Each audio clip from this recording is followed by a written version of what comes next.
Okay guys, ang reading na to is para sa mga asawa na. Okay, para to sa may mga asawa. Guys, ito ang inyong reading today sa may mga asawa na. Kung kayo ay kasal na, ito ay para sa inyo. Okay, ng inyong kasalukuyang situation. Para sa mga kasal na ito guys, o mga marriage na. O, okay. Para sa may pamilya to guys, 10 of Cups. Ang bilis magparamdam. Okay guys, kayo ay mayroong masayang family maybe. Okay, nandito sa reading na to. Tingnan natin. Para to sa mga marriage na tao, especially sa aking everyday regular na binabasang Leo, Libra, and Aries. Okay? At ito ay para sa lahat ng sign. Okay, para to sa may mga asawa na guys, sa mga marriage na. You have 5 of Arrows. Sa mga marriage na, kayo ay nahihirapan sa inyong situation bilang sa isang kasal. Sa inyong kasal, nahihirapan kayo guys. Lalo sa inyong pamumuhay. Okay. And ano pa ang message for you sa mga taong kasal na dito sa reading? Awakening is here. Okay. Meron kang 5 of Sword and Awakening. Maaaring kayo ay nahihirapan sa inyong buhay, may asawa, at maaaring tinutulungan kayo o ginaguide kayo ng inyong anghel. Okay? Tingnan pa natin ang message for you sa mga taong kasal na. 5 of Cups. Meron kayo itong dalawang 5. This is a challenge. Challenge, obstacle, okay? Something na kayo ay may pinanghihinayangan at may pinagsisisihan maybe. Hindi ko alam kung nagsisisi kayo sa pagiging pag-aasawa ninyo, okay? Tingnan natin guys. 3 pang message for you sa mga taong kasal na. 3 of Wands. Kayo ay kasal na pero kayo ay nakatingin sa iba. Ilan sa inyo guys? Kayo ay mayroong minamahal na iba, bagamat kayo ay kasal na. Okay, para to sa lahat. At nanditong energies, Aquarius, Scorpio, and Sagittarius. Okay. Tingnan natin guys. Kayo ay kasal na. Grace is here. Okay. Kayo ay kasal na, but bibilan sa inyo is ang inyong heart, ibinigay nyo na sa tao na to. Maaaring inihahandog nyo na ang inyong heart dito sa inyong taong pinakasalan. Ba't kayo ay nasasaktan? Okay, at last message for you. 9 of Cups. Because I love him, I love her. Okay. Kayo ay kasal na. May mga anak na maybe din kayo, guys. Ba't kayo ay nahihirapan sa inyong situation, guys? Sa inyong buhay mag-asawa. Hindi ko alam kung kayo lang nagmamahal sa tao na to. Ang tao na to is maaaring kasal na, but nakatingin pa rin sa iba. O kayo, nakatingin kayo sa iba, bagamat kayo kasal na. Kayo ba'y nagsisisi sa inyong taong pinakasalan? Bakit siya ang pinapakasalan ko? May mga away-away kayo dito. At madalas kayo mag-isa. Malungkot. Okay guys, tingnan natin. Sa mga tao nandito sa reading, ano ang inyong gustong sabihin? Sweet angels from heaven. Sila ay mga kasal na dito sa reading. Ito ay sa mga taong marriage na guys, inuulit ko. Okay. 5 of Sword. Maaring hindi tamang pagbibigayan about sa money. Hindi give and take. Sa inyong buhay mag-asawa. Maaring kakulangan sa money ang inyong pinag-aawayan. At nandito ang Awakening. Uy, gusto niya eh. 5 of Cups and 7 of Swords. Ay guys. Maaring ang tao na ito ay nagsisinungaling sa inyo. Ang taong inyong pinakasalan ay nagsisinungaling sa inyo or vice versa. Maaring naglalaying ang tao na to at may mga punong-puno dito ng pagsisisi. Okay? Ano tong pinagsisisihan nyo? Five of Cups. May dalawa ka ditong Five of Cups. Parang meron kayong pinanghihinayangan. Maybe. Hindi ko alam kung anong pinanghihinayangan ninyo. Five of Cups. Five of Wands. Ay, apat ka na ditong 5. Repeating number na 5, guys. Changes ito. Changes. At ito ay obstacle din. Okay. Mga pagtatalo, guys, ito. Pagtatalo, pag-aaway. Pagpataasan ng mga pride sa inyong buhay mag-asawa. Okay. At 3 of Wands. Sino dito ang tumitingin sa iba kahit nandyan na sa katabi niya ang kanyang asawa? Yeah. Meron ditong tumitingin sa iba, nagja-juggling. Between 2 person. Sa asawa niya at sa isa pang person. Okay? Kasal na kayo, tumitingin pa rin kayo sa iba. Okay? Para to sa may asawa na. Okay? Grace is here. May tao ditong malungkot, guys. 8 of Wands. Okay?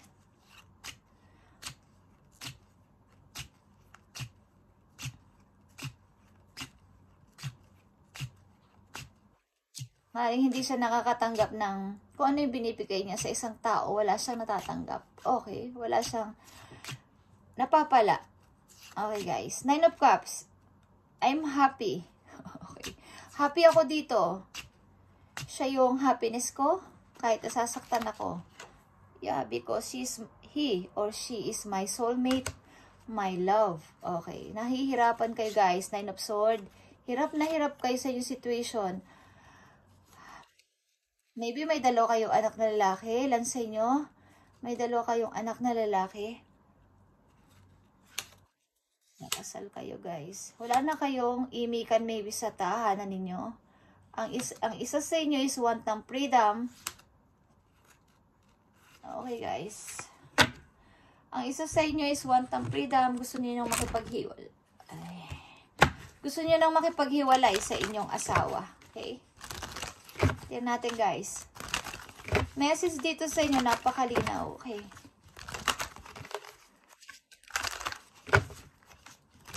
Wala na kayong masyadong usapan sa loob ng bahay. Maaaring may third party ditong involved. Isa sa inyo is tumitingin sa ibang babae o lalaki. Kahit may asawa na kayo. Okay. Nasa tabi nyo ng asawa nyo, nakatingin kayo sa iba at may gusto kayo iba talaga. Okay. Tingnan natin dito ang 3 of Wands. Okay? 3 of Wands. Tingnan natin kung ano to. Nagja-juggling kayo sa dalawang tao. Pagkamat kayo may asawa na, guys. Kayo ilan sa inyo. Para to sa lahat ng sign. At especially sa Aries, Leo, at Libra. Okay? Para to sa lahat ng sign. Sa 12 signs. Okay. Tingnan natin. Bakit ka dito nagja-juggling? Sino ka man. Okay. Meron na kayo ditong trust issue ng iyong mag-asawa, buhay mag-asawa. Sa inyong dalawang mag-asawa, meron na kayong trust. Nakita nyo ang dalawang kasal ditong tao, guys. You need to have trust and relationship in order for it to flourish. Okay. Maaring ang isa sa inyo, wala nang tiwala sa isa't isa, okay? Wala na kayong tiwala sa isa't isa. Ang isa sa inyo maybe is nagkaroon na ng time na nagkaroon ng relasyon sa ibang babae o sa ibang lalaki. Okay. So, wala dito kailangan dito ang trust sa inyong pag-iibigan, sa inyong buhay mag-asawa. Kung gusto nyo pa itong tuloy ang mabuo at buo pa rin forever. Okay. Yan ang payo sa inyo. Tingnan natin ang 9 of Cups. Masaya ako dito because siya ang aking true love. Siya ang mahal ko kasi. Okay. So, kahit nagtitiis kayo. Tingnan natin ang 9 of Cups. Ang message sa inyo. 9 of Cups. 9 of Cups. Cupid. Okay, kita nyo to, guys. Love is in the air when Cupid's around. Talagang mahal nyo ang tao na to. Kahit ano pa ang ginawa sa inyo o ginagawa. Okay. Parang niya. Kahit maliit lang yung percent na binibigay niyang love sa akin, ako naman malaki ang percent na binibigay sa kanya. Okay na yun. Okay? Ilan sa inyo is martyr dito sa buhay mag-asawa na to. Okay. Para to sa may asawa na, guys, ang reading na to. Tingnan natin, guys, kung ano dito ang mga pinag-aawayan ninyo. Kung ano dito ang mga pinag-aawayan ninyo dito sa 5 of Cups o mga pagsisisi, regret, pagbiblame. Okay? Ano to? Maaring may dalawa kayong anak guys. At kung nagsisisi kayo o meron kayo dito mga pagre-regret sa inyong buhay mag-asawa kahit kayo pa din hanggang ngayon, is tingnan nyo naman ang likuran nyo. Lumingo naman kayo, wag dito sa natumba na 3 of Cups. Meron pa ditong 2 of Cups na nakatayo. Okay? Maaring may naghihintay pa ng inyong love. Guys, maaring anak ninyo, okay, nihintay inyong love sa kanila. Huwag kayong tumutok dito sayang, nasayang ang pagmamahal ko sa tao na to. Sayang na ang pagpapakasal ko dito. Huwag ganun guys, okay. Maaring may anak pa naghihintay ng inyong attention. Okay, tingnan natin ang 5 of Cups. Nakita nyo to guys. Marriage. Okay. Thank you Spirit. A marriage of soul is union of two divine counterparts blending together. Pag-usapan yung mabuti to guys, kayo ay marriage. Okay, itong nandito sa reading na to is para sa marriage, sa mga taong kasal na. Tulad ng sinabi ko una pa lang. Pag-usapan yung mabuti itong problema ninyo about dito sa inyong pagtatalo, pagbiblame sa isa't isa, pagsisisihan sa isa't isa because may anak pa kayo naghihintay ng inyong attention as partner. Okay? Dalawa itong tao na pinagtagpo, okay? Pinagsama para kayo ay blending together, maging isa, okay? Para sa inyong mga anak, guys. Ito ang payo sa inyo. Makinig kayo kung gusto nyo, okay? At nandito ang 5 of Swords.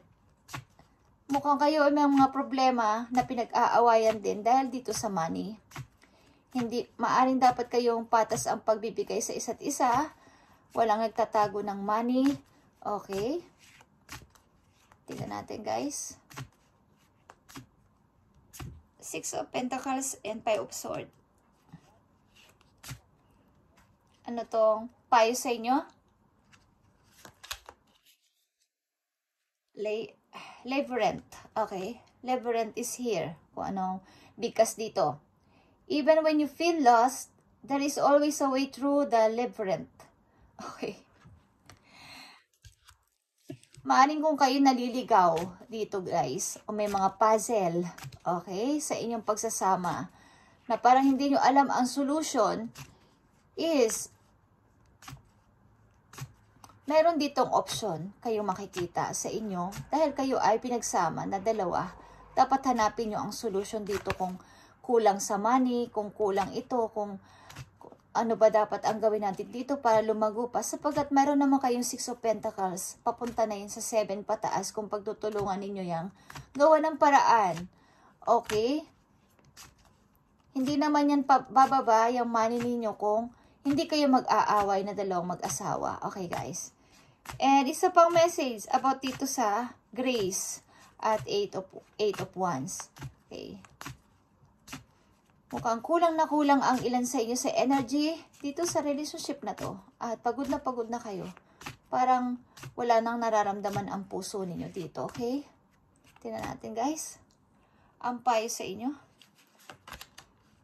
Dreams, okay guys? Share your dreams together and encourage each other to make them reality. Okay? At ang key dito sa inyo is love. Love guys, okay? Love. Love conquers all. Walang makakatalo sa love, okay? Love pa rin ang mananalo sa hulit-huli. Yung inyong love bilang isang pinagsama na tao bilang maging isa. Okay? Kayo ay pinagsama na dalawa para maging isa. Blending together. Counterparts. Okay? Kita nyo yan? Kailangan dito ang trust and love sapagkat kung may love sa inyong pagsasama is mawawala ang away and magkakaroon ng magandang communication. I-encourage nyo ang bawat isa, hindi yung isa lang ang nangangarap, okay? Both of you is mangarap ng sabay para matupad, para maging reality ang inyong pangarap as husband and wife. Okay? Kailangan dito ang communication sapagkat 8 of Wands is communication. Maaring nagkukulang kayong mag-asawa sa pag-uusap at nanatili ang isa na lang ay mag-isa, walang kausap at malungkot. Okay. Huwag kayo, kung kayo ay, isa sa inyo bilang mag-asawa is natutokso sa ibang babae, sa ibang lalaki, guys, is iwasan nyo, guys. At tingnan ninyo ang inyong singsing at yung inyong pinangako sa simbahan kung saan man kayo ikinasal, is meron kayong pangako sa isa't isa na kayo ay magiging isa at magkakaroon ng trust sa isa't isa, okay? Okay guys, thank you and God bless sa iyo lahat. At para to sa mga taong kasal na, ang message na to na pinapadala sa inyo, okay? Ang key dito sa inyong pagsasama is trust and love. Love conquers all.